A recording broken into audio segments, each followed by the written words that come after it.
Hello and welcome to another video here with FSReborn. Today we are going to be taking a look at the recently released FSReborn Phenom 300. So this is an Embraer jet that we're going to be taking a look at. I have been flying this thing around for a couple of days now, and I feel like it's time for me to share my thoughts on it, how it has been for me so far flying this aircraft. So what we're going to do is we're going to take a pretty much close-up look at it, see how the systems work, perform a flight from Dubai to Muscat, a very short route, and we're going to see how that goes. Okay, let's first come here and take a look at the aircraft in walk-around mode. And as you can see, it's modeled really nicely. The only complaint that I have is that at night time, occasionally the livery loses its shine, so the aircraft appears completely matte sometimes at night. That issue is still persisting when you try to take a look at the aircraft at night time, but apart from that, during the day I don't really see any issues with the modeling. Now the modeling is not as detailed as some of the other aircrafts that you might be used to, but it is by no means lacking per se. As you can tell, the modeling is pretty good. It's done well. Let's go ahead and remove the covers here. There you go. We can remove the wheel chocks if I can find a nice click spot for it. Oh, can't. Let's go around. Let me try from this side. There we go. You can get rid of the chocks there. Let's get rid of the pitot tube covers. We can open the luggage doors on both sides, as a matter of fact. Okay, let's get rid of this pin right here. There we go. And we are ready to open the door and hop into the aircraft right there. So we can hop in here. We can also leave the door open without jumping in, which I always like. But if you press like so, you'll jump back into the aircraft, which is very nice. All right, before we take a look at the cabin or the cockpit in detail, let's go to the EFP, which is very nice. You've got your pre-flight page where you can check out the status of your essential systems and components, such as your front tire, air pressure, left right tires. You can check your batteries, your engines, and all the bulbs and their conditions can be checked from the pre-flight page. If you are using SimBrief, you can download your flight plan from this page right here, which I am going to be using today. So we've got our SimBrief plan directly imported right here. You've got your departure, arrival, weather, and your OFP right here if you want to take a look at it. If you're using Navigraph, the charts will be displayed right here. I don't use Navigraph, so there will be nothing here. For ground ops here, you can set your pilot weight, your passenger weight, all that good stuff as you require. Okay, so let me take a look at today's flight plan here. Today's flight plan, we've got 6 passengers. That's set in right there. We've got 330 pounds of cargo. We've got 2868 total block fuel. We've got that half in each of the tanks right there. So we're ready to load up our aircraft. We can leave the door closed for the time being. We manage the cabin temperatures and stuff, which I'll be speaking about in just a minute. We can also get rid of the covers and chocks and all of that from the tablet if you don't want to do the walk around mode, which is what I normally do for regular flying. Let's connect up our GPU. You can bring it up and then connect it. There you go. We'll leave that as such. Let's go to our cabin comfort page. Over here, you can manage your cabin condition, your various PA announcements to the passengers. You can check out how each passenger is feeling, how everybody is doing. You can check out the different types of passengers that you have. All of this is simulated really nicely in this particular rendition. You can also check where the passengers are in the cabin, whether they're using the lavatory, check the cabin condition, how clean it is, and whether the Wi-Fi is off or on. You can also have various cabin services such as cleaning, serving some snacks and coffee. You can activate that as required by the passenger's status, which you can monitor right here. Let's go to the maintenance page. Before you start your flight, it's a good idea to go through the maintenance page, see if every major component here is in the OK status, if you need to perform any maintenance, and if you want to perform maintenance, you have to be on the ground with your engines switched off. So we can have a look at everything here. As far as we know, everything is looking okay, no maintenance required. There we go. So as you can see, it's all simulated really well. We've got a little bit of a tire health is low on the left side, but that's okay. I'm going to leave it that way. Now, in the realism page, you can manage exactly how you want the failures and some of the carryover from your previous sessions to behave. So in the electrical section, if you want failures, you can turn that on. I usually don't like to have them on, but I do like wear and tear, so I have these options turned on. In general options, again, I've turned off the failures and the bird strikes, but I do have the covers persisting from session to session. With engine, it's a very similar story. I have wear and tear and some oil changes and hot starts simulated, but I do not have failures. Random failures are off. In addition to that, I've got persisting for last fuel and payload quantity. I like to fuel my aircraft manually. I have this simulated at the moment, and I have the payload changes during flight enabled because I like to mess around with it now and then. Obviously, if you want to fly a little bit more realistically, you can turn that off and turn on your failures. Same with the landing gear, very similar options there. Now, if you come to settings, you've got some settings that you can change, your units mainly, and you've got preview of ground operations. It's basically just a van that pulls up with your passengers. We're going to see that in a bit. You've got action cameras. If you're not using chase plane or any other custom camera system, if you're on the default Microsoft Flight Simulator camera system, you can use this to have a very nice immersive feel. When you automatically start up your engines, for example, the camera will shift to a view that lets you see the engine spool up from the outside.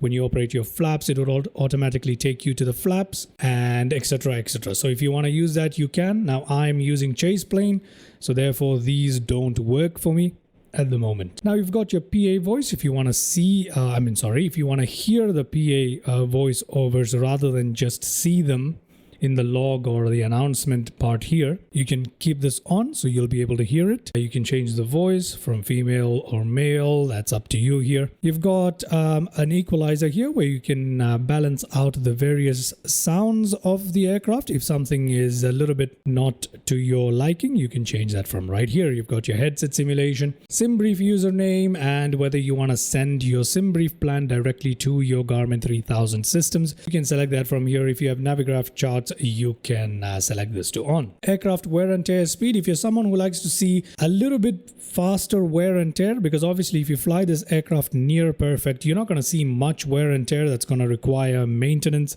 frequently enough. So if you want to see something simulated a little bit faster for you, so you can mess with the maintenance a little bit more, if that's something that you're into, you can increase the rate of wear and tear for the various systems that we took a look at in this page. So it's up to you. For me, I like to have everything into one.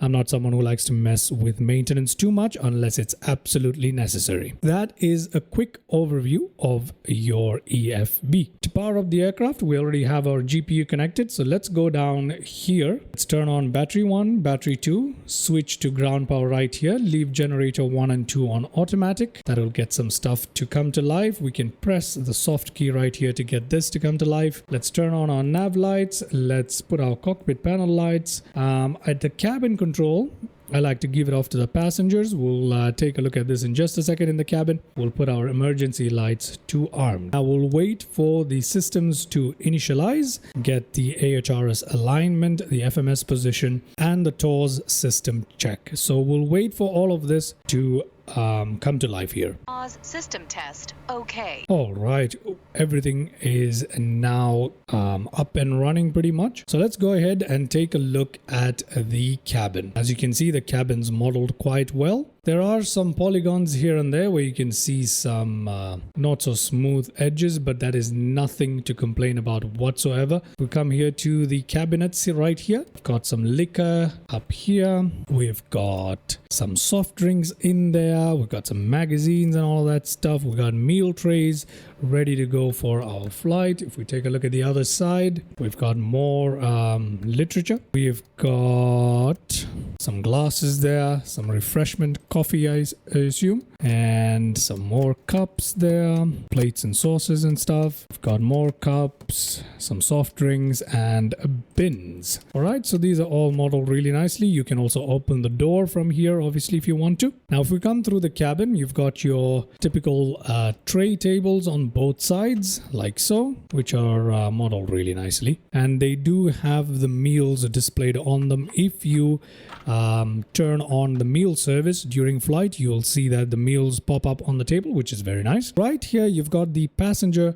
cabin control panel, and from here the passenger is able to control the cabin to their liking. They can turn on the services, which is basically Wi-Fi, Bluetooth, all of that. They can control the lights. You can change the light to any preset from here that you like. You can put them all on, off, whatever you like. There's a bunch of presets here.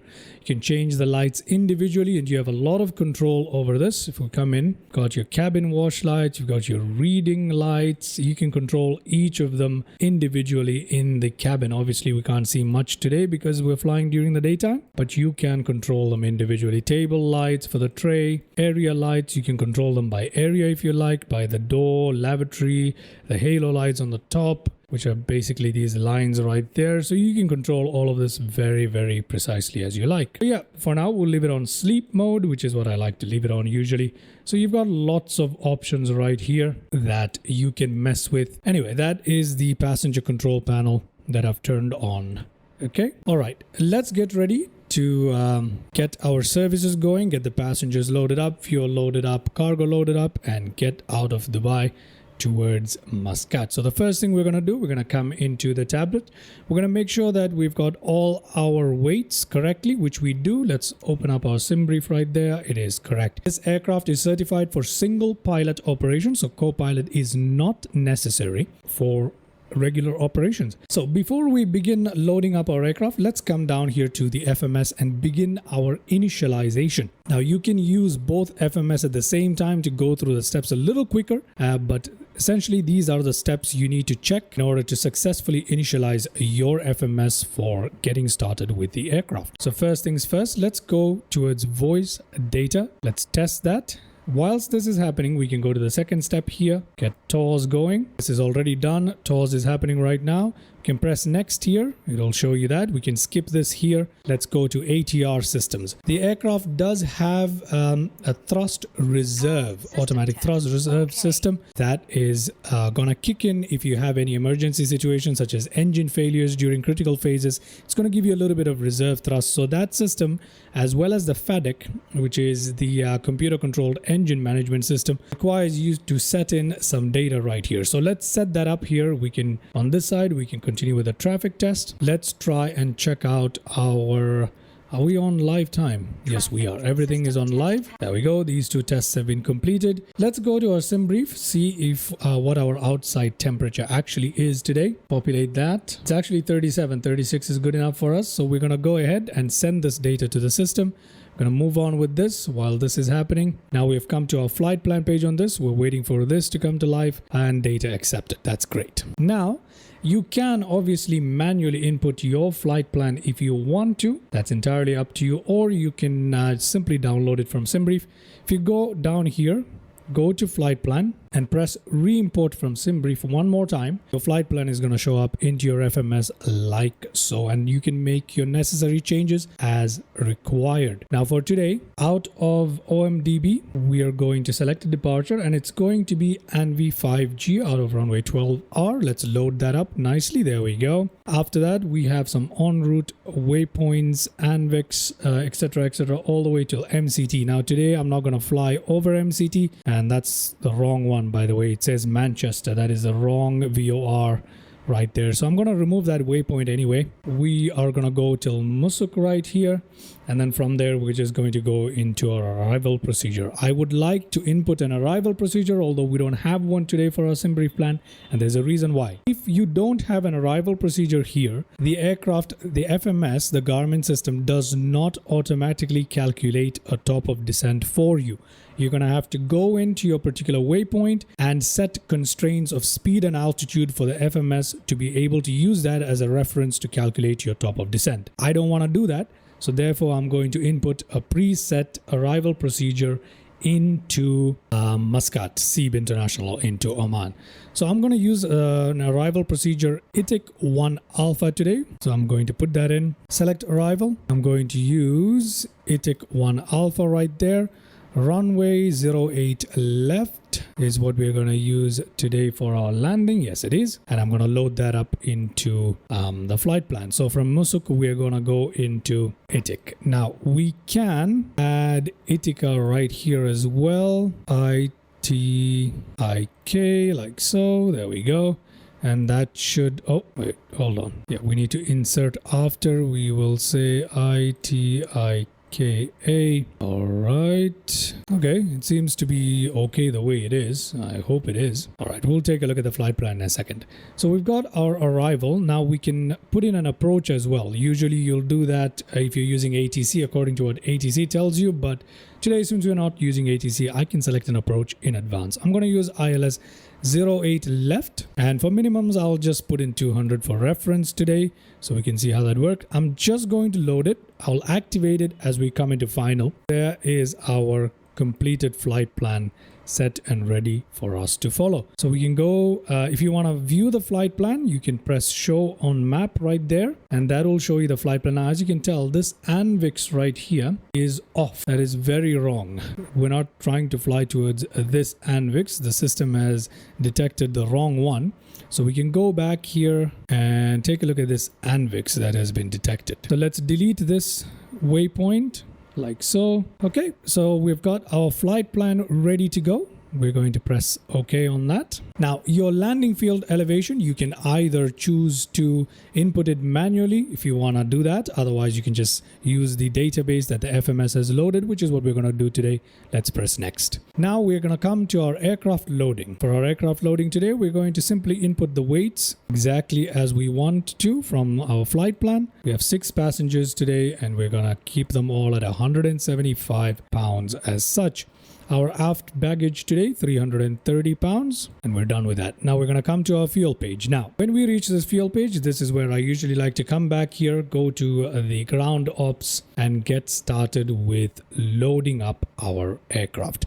So today I'm going to do a real-time loading. Depending on your various realism and other settings, your process can be different. But for now, let me go load real time. The fuel truck has been requested. Passenger status, they're waiting at the FBO, and we're waiting on luggage as well. This aircraft does come with a fully modeled FBO system, which means you can make your own custom FBOs anywhere in the world you like and place them as required. This is my little FBO that I've placed at Dubai with my own custom logo.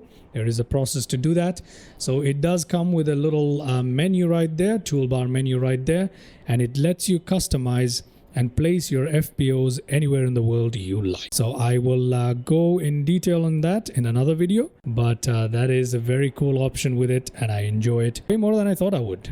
So our fuel truck is actually pulling up at the moment. Now, before we load passengers, it's a good idea to get the engines running and get the air conditioning running, especially if you're in a place like Dubai, where the temperature can be pretty extreme. To check on the temperature, you can come towards the menu, go to that. That is the aircraft systems, and go to ECS, and you can see we're very warm here with 29 degrees. So before loading the passengers, it's a good idea to get the engine started. But before that, let's go ahead, go outside. Because I have the option to refuel manually selected under realism, I have to do this. Open up the fuel panel, remove that fuel cap, the hose is attached, and as you can tell, we need to go ahead and set how much fuel we want to put into our aircraft today. Today it's 2868 total. So you can choose the various tanks if you like, one by one, or the total fuel, which is what I'm going to go for today. So I'm going to go towards 2868 in terms of fuel today. So let's increase the fuel until we have roughly 2,900 pounds of fuel for refueling selected. So let's go ahead and do that. There we go. Increasing. Okay, we've got 2,900. Oh, a little too much there.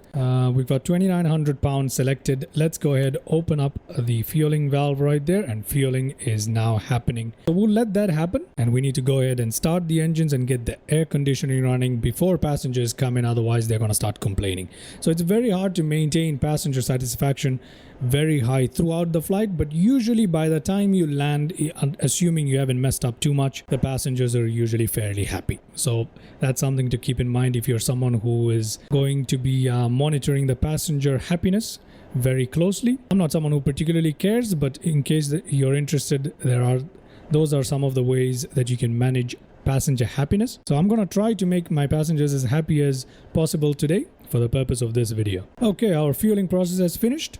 Let's go ahead and close our fueling valve there, close the fuel cap right there, and close the door here for our fueling panel.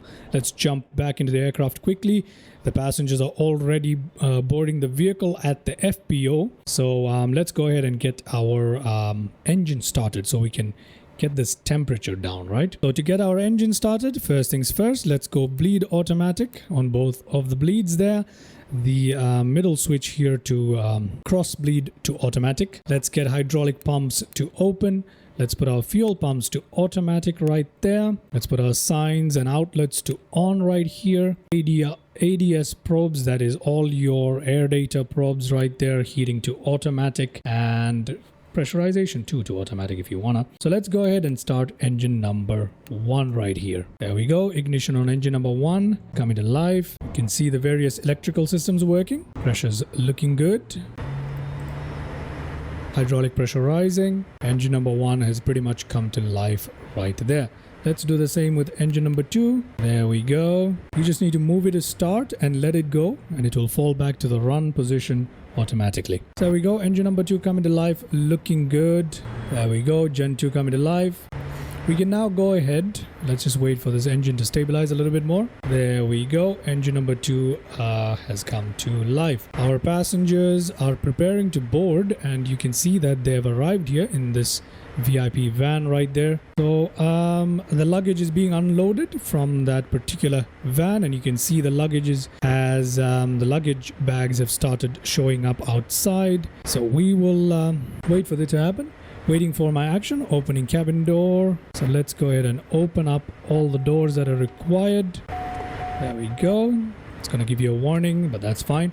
Let's put our pressurization to auto. Let's put ECS to both right there. Now let's get the air conditioning running. Mode to automatic. Let's put our fan speed high. Let's come here to ECS to monitor our temperatures at the moment. Let's put our temperature control all the way to minimum to speed up our cooling process here to keep our passengers comfortable. However, the AC systems are modeled extremely well as the thermodynamic conditions in the cabin. So based on where you are and whether you have your shades open or closed, whether you're moving or on the ground, it all affects how the temperature changes. So don't be too discouraged that you are having a rough time controlling the temperature accurately. This is not one of those systems where you just set the temperature and it just immediately switches. It is very, very realistically modeled. Don't stress too much about it. Once you get used to it, you will kind of get the hang of how to control the systems. Usually you need to put your temperatures much cooler if you're in a warmer climate and much warmer if you're in a cooler climate to get your condition exactly how you want it. So for now, our panel is okay. We're doing the best we can. So our passengers are boarding, fueling is done, cargo loading luggage is done, so we can go ahead and close that door, the aft cargo door. Now obviously the aft cargo door can also be operated from the outside. That's the one right there, but we're not going to do that today. Okay, so let's come back to our tablet here and close that up. Our boarding has finished up. Let's close the door here as well. Now we can remove the GPU now that we have engines going. Ta-da! And now we are looking good. Now if you come to your cabin, you can immediately see that the temperature is dropping, which is good, but a lot of people are quite unhappy here. Kind of, not exactly. We've got different types of passengers that are modeled really well with this aircraft. We've got your anxious connector, your health conscious person, your parent with a child, young professional. Sometimes you'll get a VIP. You have a 5% chance of a VIP getting in there as well. Now what are they complaining about? It's too hot. As expected, we're in Dubai. We didn't get our cabin conditioned well. They're gonna complain, but the temperature is gonna drop and they'll get happier with time. Let's give them a welcome announcement. Immediately improves some of their ratings right there. So we're happy with that. All right, so all of that is done. Our aircraft is looking good. Let's come back down here and continue with our FMS setup, which we left halfway. Now, our aircraft loading here is done. We've set that up. Let's sync the fuel amount from the FOB right there. Taxi fuel, you can put in what you like. and fuel reserves hold time as you require from your flight plan. Let's press next there. Sync the weather for our takeoff today. Got runway, we can reload it if you want. Takeoff configurations, you can change them if you like or leave them exactly how they are. Takeoff data, we can accept this.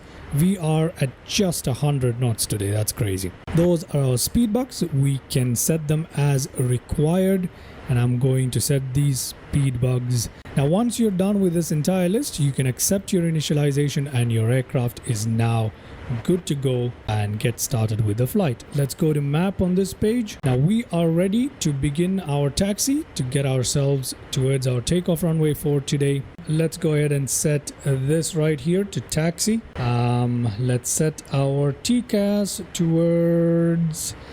we can leave it on automatic or any other mode you like. I'll leave it on altitude. We can put our flaps down now or during taxi. Let me just do that right now to position 1. Oh, position 1 for takeoff today. You can see the flaps moving right here. Let's set our trim for takeoff right there. So that's good enough for me. This aircraft is particularly interesting, to say the least, to manage during takeoff. It is a rocket as far as I've been able to experience. So we are pretty much ready to get ourselves out of here. So let's go ahead and taxi to our takeoff runway for the day. Now we can release our parking brake by using this lever. Release parking brake. The light here will go off. The bleed 1, 2 off advisory has come up here, and that's okay. It is managed automatically by the system. We do not need to stress. Let's give it a bit of thrust here. Get our aircraft rolling. There we go. Turn our aircraft around and taxi to our takeoff runway. There we go. We are rolling very nicely. The ground handling on this aircraft is really nice, especially compared to some of the other aircrafts in Microsoft Flight Sim. That's something that is very nice. So we're just going to continue on our taxi, and I will chime in with you guys when we're holding short of our takeoff runway today, which is 12R out of Dubai. Now during taxi you can obviously give them a bunch of announcements if you like. So there you go. It's up to you.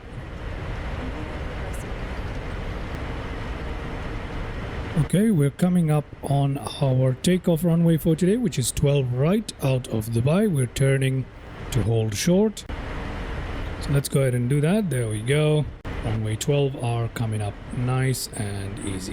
So let's apply our brakes slowly and bring our aircraft to a stop right here. First things, let's configure for takeoff. Let's put our landing lights on. Strobe lights are already on. They shouldn't be. I should have just turned them on right before takeoff, so that's my mistake, my bad. But anyway, they're on now. Let's change our TCAS to on right there. Let's set up our autopilot. To get that going, let's turn on nav mode. We got our FD coming to life. We got nav mode on right there. Let's turn on VNAV and flight level change mode.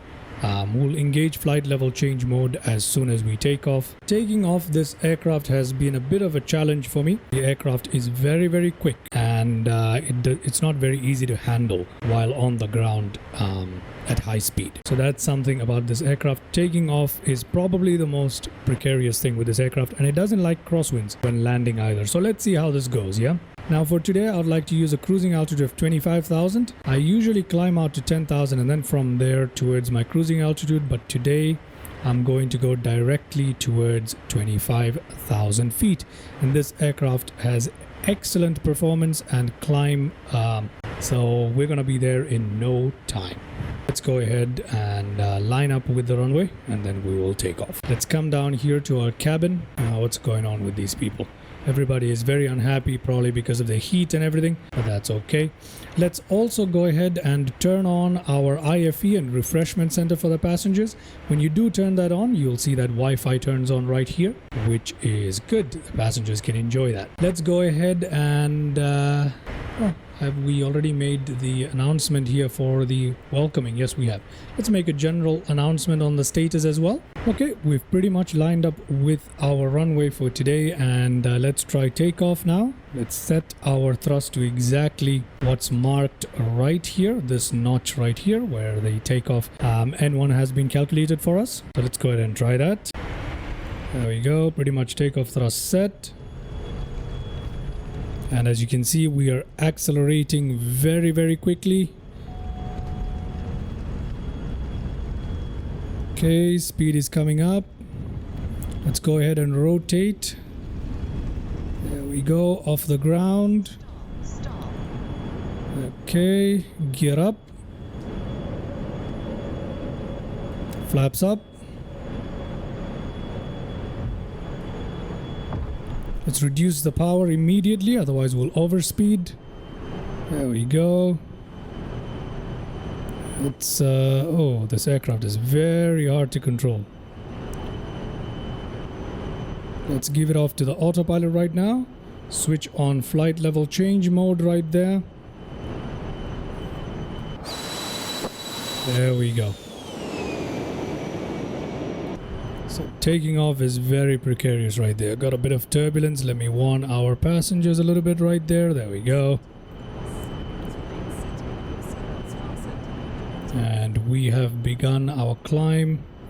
Now, like I said, this aircraft has a lot of power. Technically, we're supposed to set it to climb right here whilst climbing, but if you do that, you're gonna have a ridiculous amount of power and a ridiculous amount of VS available to you.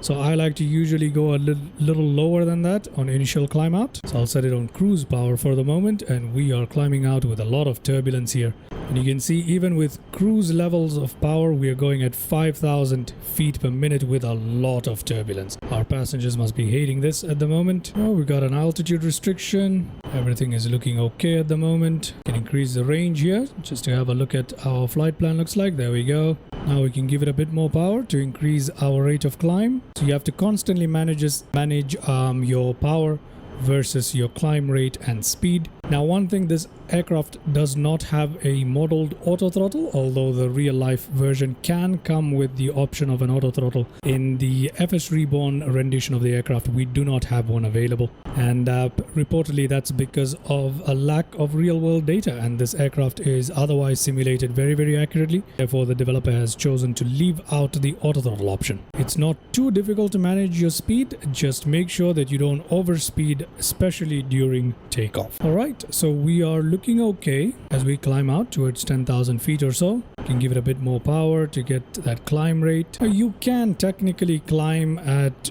up to 6,000 feet per minute. It's perfectly fine, but might affect the happiness of some of your passengers right there. So the child started crying from the turbulence. Well, nothing we can do about that. Giving some announcements. There you go, that does make them a bit happier. Climbing out really well. Flaps are up. Everything else is set up correctly.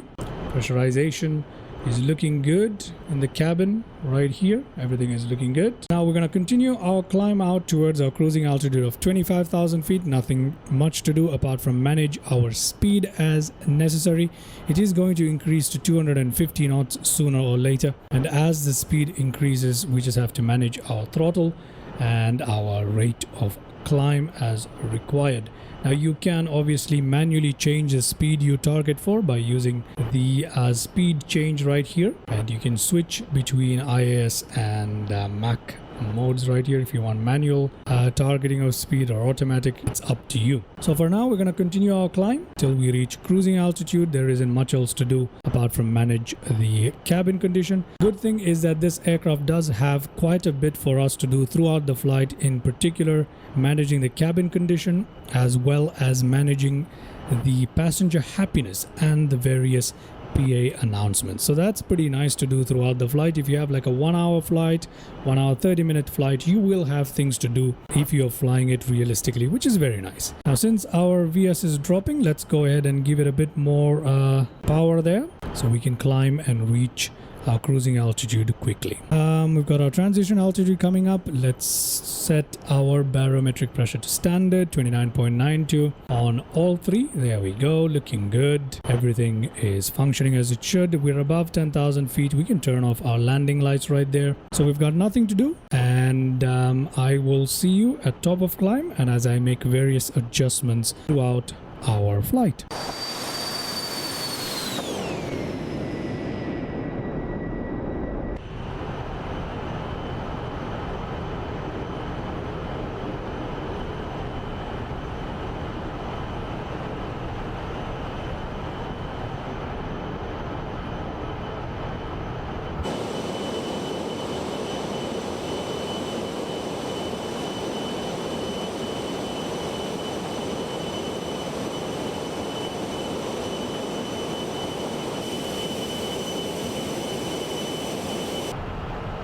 Okay, we're coming up on our cruising altitude of 25,000 right there. It's time for us to manage our auto throttle as we flatten out our climb to make sure we do not overspeed and to ensure that we cruise along here at the right speed. So as you can see, FMS has recommended a speed of 310 knots. So our speed is climbing because we haven't reduced our thrust setting from what we were using to climb. So let's see which speed it settles in at. So I'll allow that to happen, and as we've reached our cruising altitude, you can go ahead and make an announcement right here. So let's make the cruise announcement, and we can also turn off the signs right there. So passengers who want to walk around can do that. So every other passenger apart from this guy is pretty unhappy.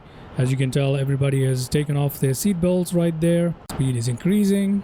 Okay, excellent. We can serve some coffee. We can serve some snacks. So serve coffee and some snacks. Then we can clean the cabin. After every service, the cabin becomes a little bit more dirty. You can keep the cabin clean right there. There you go. That should get people a little bit happier. As you can tell, everybody's a little bit more happy. Our temperatures are dropping. They're becoming a little too cold, so let's go ahead and increase the temperature right there. Our speed is looking okay. We have to manage it really well because we don't have much gap between the recommended speed and overspeeding, just about 10 knots, so we got to be careful with that. Apart from that, another thing to note, a little bit more on the cabin condition. Ooh, turbulence. Let's let them know that there's turbulence going on. The thermodynamic modeling is so accurate here, which means your cockpit temperature influences what your cabin temperature is going to be, and vice versa, particularly because there is no partition between the two areas of the fuselage, which means one of the most effective ways to regulate the temperature of one area of the cabin is to regulate the other. If you're flying through warm climates such as I am today, and you're trying to cool down the cabin, one of the best ways to do that is to manage your cockpit temperature, which usually tends to be cooler during flight because of the passing of the airflow. Because it's we've got overspeeding slightly, so we just gotta manage that speed right there by pulling back on our throttle. Today we've got a 10 knot tailwind right there, and we need less than the cruise setting right there to ensure we maintain that speed. And we've got crazy turbulence too, huh? You've got to manage your temperature very, very closely to keep your passengers happy. In this case, it's getting a little too cold, so let me go ahead and increase the temperatures on both areas so we can warm up the cabin slightly, because people are going to get cold soon. So the ideal temperature I find is to try and maintain 23 degrees Celsius in the cabin. That being said, our speed is looking okay now. That's good. Everything is doing well. Let's go into the cabin and take a look at meal service right here. You can see when we serve the passengers with the coffee and the meals or snacks right there, the tray table has come open. We can see the meals being served right there. I don't mind how the passengers are modeled in this aircraft. It's not as bad as some of the other aircrafts which have modeled passengers. They're pretty well modeled. Right, let's go back into the cockpit, see what's going on. Everything seems to be in order at the moment. Everything seems to be working well, and we've got nothing else to do. And this guy's happiness rating is increasing slowly, as you can tell. Very good. We can also see their different needs here. Let's continue with our cruising, and I will get in touch with you throughout various aspects of the flight. Let's go check out some views for the time being.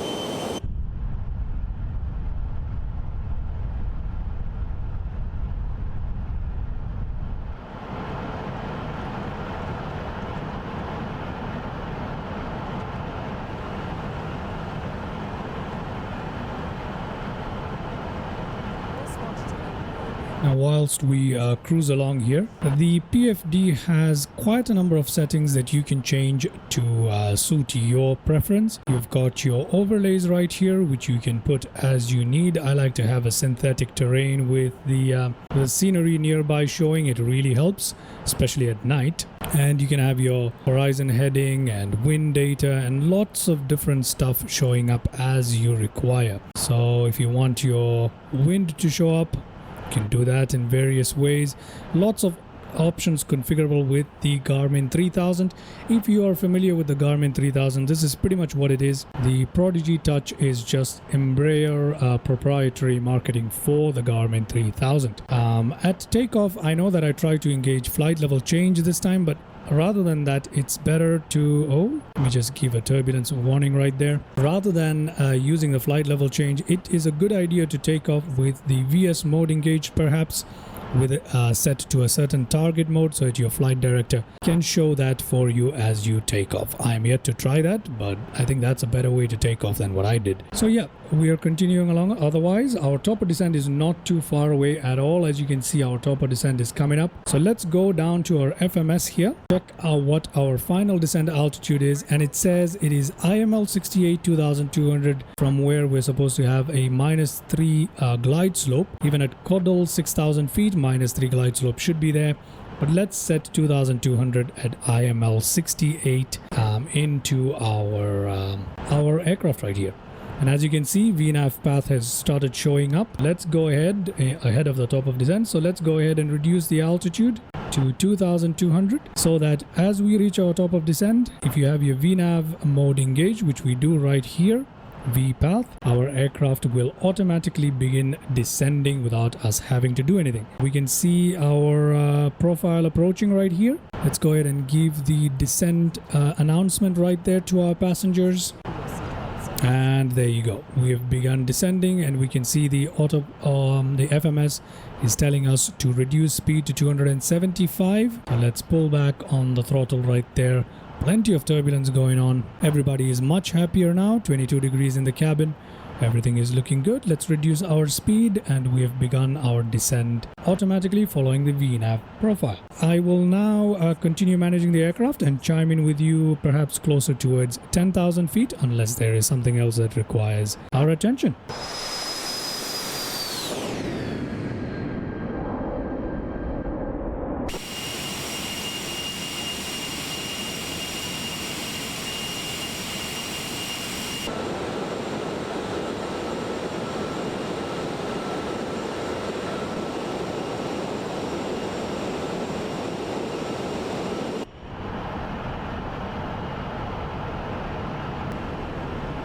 Alright, we've come up on our transition altitude right here. So let's go ahead and set our barometric pressure to the local pressure of 29.75. Let's reduce our speed right here to 250 knots, and we're coming up on 10,000 feet. There isn't much to go now. Let's make sure we are tuned into the correct frequency of the ILS into runway 08 at Muscat. So let's go to audio and radios right here. Let's go to nav1 108.90. That is the correct frequency. Turn on our nav1. Now we're flying towards our final waypoint in our arrival procedure. We can now go ahead directly to the approach if we want to. We can continue flying in towards this particular waypoint. Let's check out the passengers. Everybody is pretty happy at the moment. Coming up on 10,000 feet. Let's go ahead and turn on our landing lights. We'll follow commercial rules. Why not? We can also turn on our passenger seatbelt signs since we're coming up on 10,000 feet. There we go. That's looking good.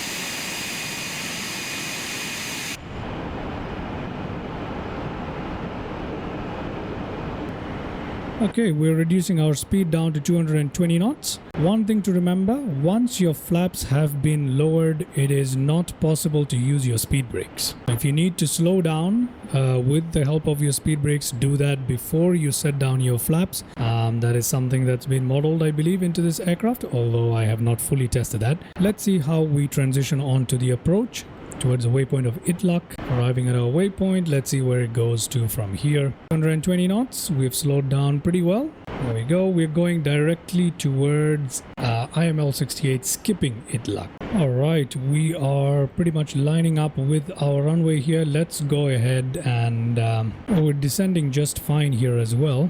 We could turn on the localizer by doing that and pressing that. That will put us on the localizer right there. There we go. We've changed active nav to lock 1, as well as press the approach button. That puts us on the localizer right there. I'm going a little slower than recommended deliberately. We've got some little bit of a visibility issue, but that's okay. Bottom of our descent is at IML 68. Hopefully we'll reach that altitude in time. I'm going to reduce that altitude by 100 feet just so we make sure that we capture our glide slope. 10.4 DME towards IML, which means we got about 10 nautical miles to the runway. Okay, within 1,000 feet of our set altitude. Okay, we still don't have glide slope just yet. As you can see, most of the passengers are now very happy. Towards the end of the flight, that's how it tends to be. If you do things correctly along the way, they become very happy. Our temperature is slightly rising now, so I'm going to reduce the temperature control there. There we go. Are we catching the glide slope? No, let's go VS. Let's reduce our VS right here so we can capture the glide slope. We're right above the glide slope. Let's put our gear down so we slow down quickly. Glide slope has been caught. Excellent. Let's slow down now. Slow down further using the speed brake. Looking good. What is our DME? Only 4 nautical miles. We need to set up for our landing. Okay, localizer glide slope caught. Very shaky. Let's press landing right here. Announcement. Let's go flaps 1. 1,000 feet already. We should have taken control by now, but we haven't even configured ourselves for landing. Flaps 2. 150 knots on the FMS. Flaps 3. Let's go flaps full. There we go. Flaps full. We need to give it a bit of power now, because when you switch to flaps full configuration, the drag increases significantly. Alright, we have our runway in sight. We should take manual control and try and land this now. We need to watch out for our speed though. Oh, we didn't set up our landing speeds. Oh lordy. Performance, landing data, weather, load that right there. And go to this and accept this. There you go. We've got our data. Oh lord. Okay, 500 just in time. Let's take manual control of this aircraft, shall we? My aircraft. Oh, it's so bumpy. Oof, this is rough. Okay, I had to go and turn on the recording software right there so we can have landing replay, but we are good now. Okay, let me see. Oof, this is rough. It's a very rough landing. Turbulence is pretty bad. Let's see if I can land this correctly. We'll be fine. I think we'll be fine. Let's try. Okay. We have plenty of runway room. We're gonna proceed. There we go. Flight director. Give it a bit more power there.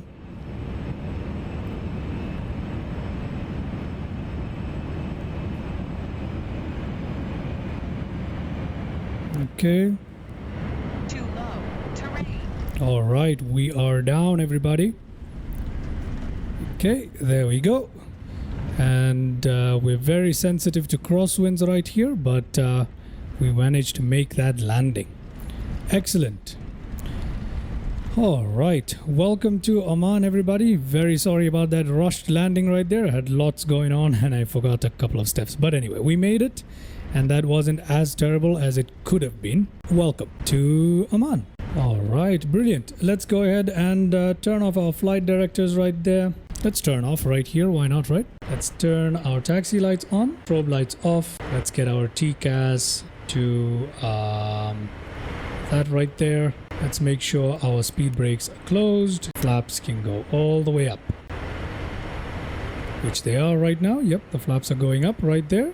There we go. Our passengers might not be too happy with that landing. Oh, they are. That's perfect. They are actually pretty happy with it. Good. Our temperatures are rising a little bit throughout the cabin. So let's go ahead and reduce that AC right there. We'll park it at the FBO and then we'll go through the shutdown procedures. In addition to that, we'll take a look at that landing replay.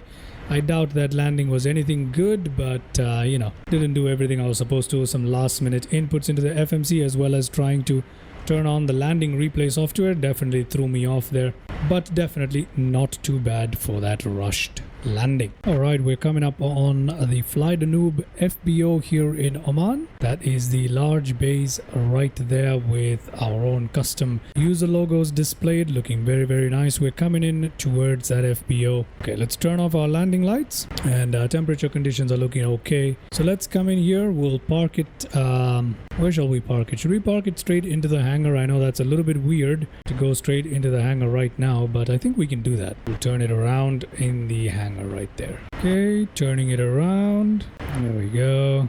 Not too shabby, and right there. Okay, put on our parking brake. Ta-da! There we go, everybody. Now, before we do anything else here with the shutdown procedures, let's go ahead and take a look at our landing replays. Okay, let's take a look at our first landing replay. Let's see how we did with that turbulent landing right there. Honestly, my bad with last minute takeoff data inputting into the FMS as well as trying to turn on the replay there. That definitely did cost us that stable approach. However, let's see how we actually ended up doing.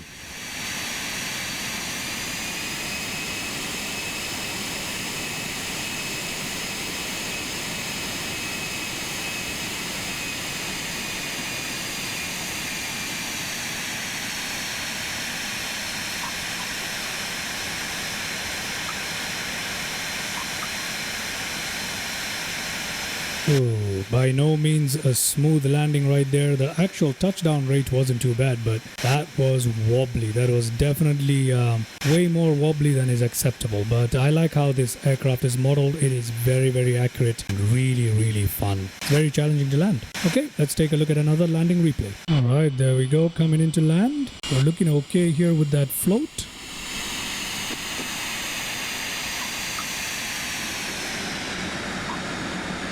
Yeah, it was that quick movement right there that made us very wobbly. But apart from that, that's okay. That was not a perfect approach by any means. Okay, let's now go ahead and deboard our aircraft as well as shut it down. Let's come to our ground ops right here. We'll go and shut down our aircraft first. Make sure all the lights are off. That's off, that's off, that's off. That's great. Okay, let's shut down our aircraft.